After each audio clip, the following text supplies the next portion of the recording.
राम राम राम राम राम राम राम राम राम नारायण नारायण। गीता में जहाँ भक्ति का वर्णन है वहाँ भगवान कहते हैं कि सब कुछ मैं ही हूँ, सदसत चाहम अर्जुन। और अर्जुन भी भगवान के लिए कहते हैं कि आप सत और असत भी हैं तथा उनसे पर भी हैं। सदसत तत्परम यत्। ज्ञानी प्रेमी भक्त के लिए भी भगवान कहते हैं कि उसकी दृष्टि में सब कुछ वासुदेव ही है। वासुदेवः सर्वम। कारण यह है कि भक्ति में श्रद्धा और मान्यता की मुख्यता होती है तथा भगवान में दृढ़ अनन्यता होती है। भक्ति में अन्य का अभाव होता है। जैसे उत्तम पतिव्रता को एक पति के सिवाय संसार में दूसरा कोई पुरुष दिखता ही नहीं, ऐसे ही भक्त को एक भगवान के सिवाय और कोई दिखता ही नहीं, केवल भगवान ही दिखते हैं। गीता में जहाँ ज्ञान का वर्णन है वहाँ भगवान बताते हैं कि सत और असत दोनों अलग अलग हैं। ना सतो विद्यते भावो ना भावो विद्यते सतः। ऐसे ही ज्ञान मार्ग में शरीर शरीरी, देह देही, क्षेत्र क्षेत्रज्ञ, प्रकृति पुरुष दोनों को अलग अलग जानने की बात बहुत बार आई है।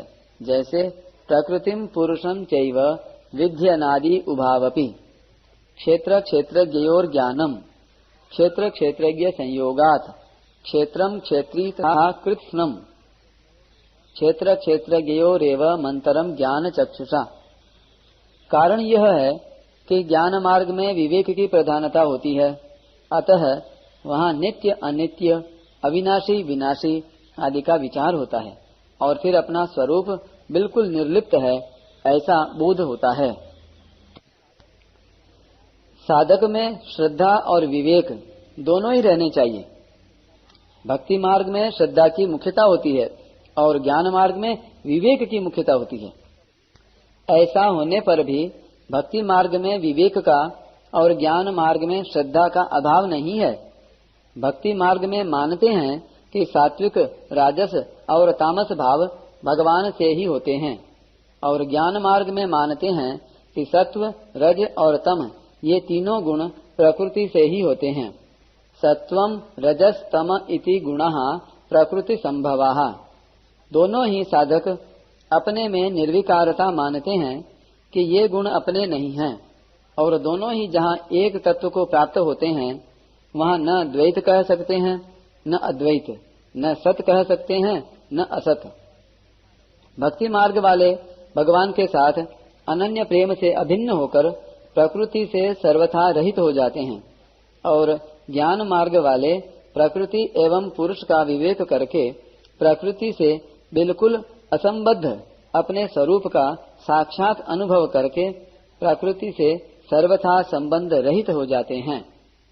परिशिष्ट भाव मत्तः परतरम नान्यत किंचिदस्ति का विस्तार करते हुए भगवान ने पिछले 4 श्लोकों में जो बात कही है और जो बात नहीं कही है वह सब की सब बात उपसंहार रूप से भगवान ने इस श्लोक में कह दी है।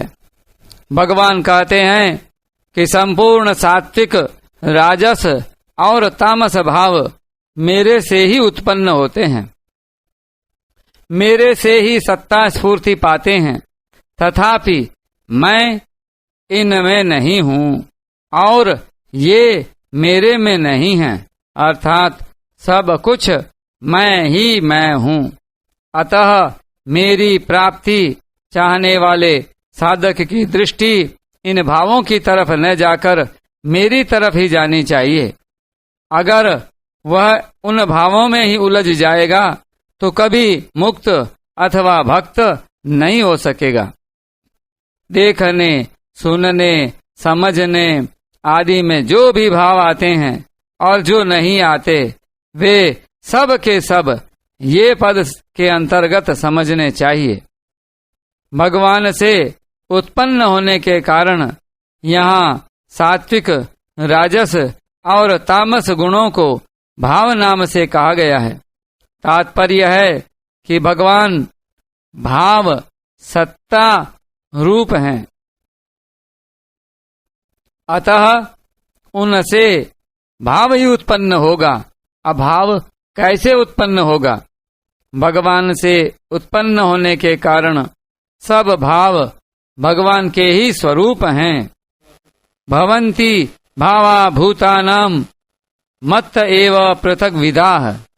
तात्पर्य है कि शरीर, इंद्रियां, मन, बुद्धि से जो भी सात्विक, राजस और तामस भाव, क्रिया, पदार्थ आदि ग्रहण किए जाते हैं, वे सब भगवान ही हैं। ना सतो विद्यते भावो ना भावो विद्यते सतः मद्भावम सोऽधिगच्छति। सर्वभूतेषु येनैकं भावमव्ययमीक्षते। मनसा वचसा दृष्ट्या गृह्यतेऽन्यैरपीन्द्रियैः अहमेव न मत्तोऽन्यदिति बुद्ध्यध्व मंजसा। मन से, वाणी से, दृष्टि से तथा अन्य इंद्रियों से जो कुछ शब्द आदि विषय ग्रहण किया जाता है वह सब मैं ही हूँ। अतः मेरे सिवाय और कुछ भी नहीं है। यह सिद्धांत आप विचार पूर्वक शीघ्र समझ लें, अर्थात स्वीकार करके अनुभव कर लें।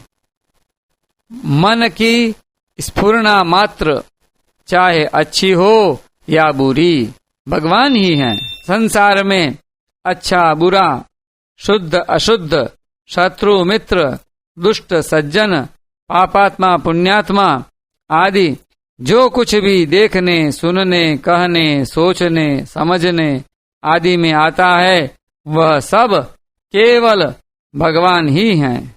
भगवान के सिवाय कहीं कुछ भी नहीं है। अपना कुछ स्वार्थ रखें, लेने की इच्छा रखें, तभी सात्विक, राजस और तामस ये तीन भेद होते हैं। यदि अपना कुछ स्वार्थ न रखें और दूसरे के हित की दृष्टि रखें तो ये भगवान के ही स्वरूप हैं। इनको अपने लिए मानना, इनसे सुख लेना ही पतन का कारण है। तीनों गुण मेरे से ही प्रकट होते हैं, ऐसा कहकर भगवान ने यह भाव प्रकट किया है कि साधक की दृष्टि इन गुणों की तरफ न जाकर मुझ गुणातीत की तरफ ही जानी चाहिए, अर्थात मेरी सत्ता और महत्ता मानकर मेरे ही साथ संबंध जोड़ना चाहिए, जिससे मेरी प्राप्ति हो जाए और सदा के लिए दुख मिटकर महान आनंद का अनुभव हो जाए। मैं उनमें नहीं हूँ और वे मेरे में नहीं हैं।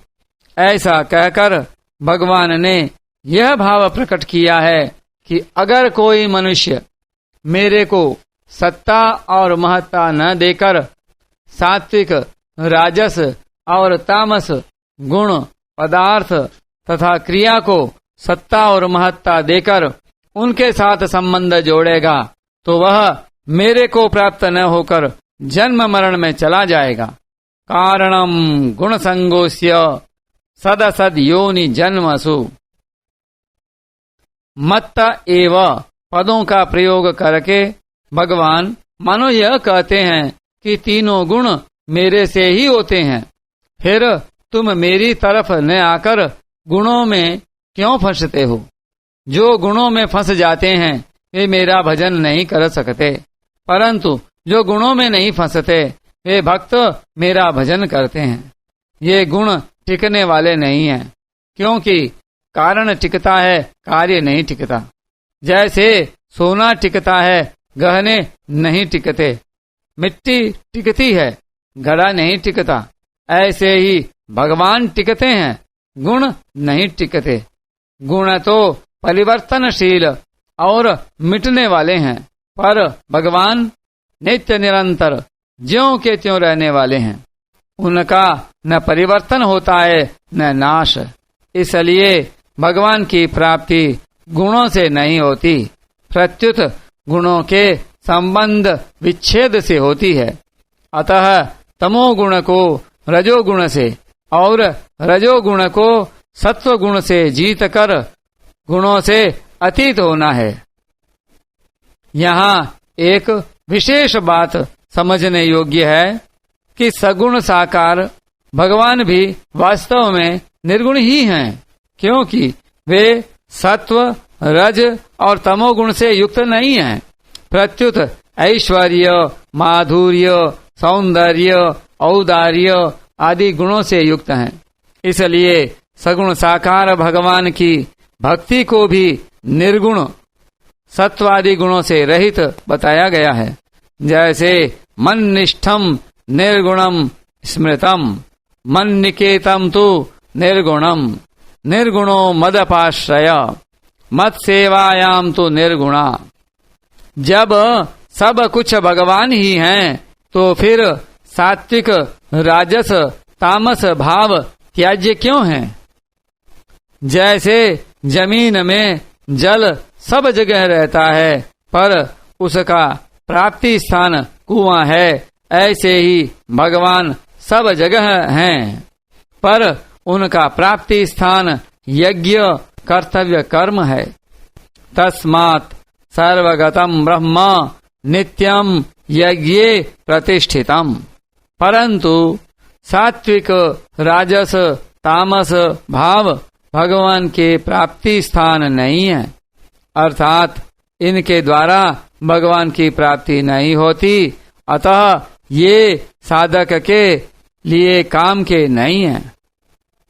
इसलिए भगवान ने कहा है कि ये भाव मेरे से होने पर भी मैं इनमें और ये मेरे में नहीं है। जैसे बाजरी की खेती में बाजरी ही मुख्य होती है, पत्ती डंठल नहीं। किसान का लक्ष्य केवल बाजरी को प्राप्त करने का ही होता है। बाजरी को प्राप्त करने के लिए वह खेती को जल खाद आदि से पुष्ट करता है, जिससे बढ़िया बाजरी प्राप्त हो सके। ऐसे ही साधक का लक्ष्य भी केवल भगवान का होना चाहिए, संसार का नहीं। भगवान को प्राप्त करने के लिए साधक को संसार की सेवा करनी चाहिए। सेवा के सिवाय संसार से अपना कोई मतलब नहीं रखना चाहिए। महत्व बाजरी दाने का है, पत्ती डंठल का नहीं, क्योंकि आरंभ में भी बाजरी रहती है और अंत में भी बाजरी ही रहती है।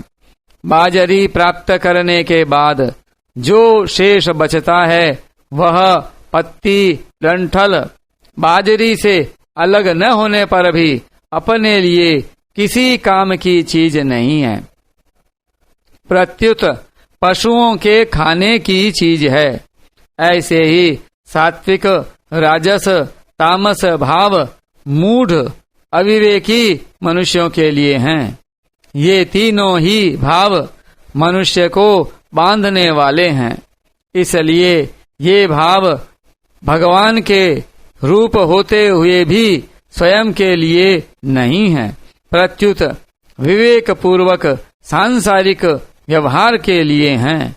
जैसे जहर भी भगवान का रूप है पर वह खाने के लिए नहीं है।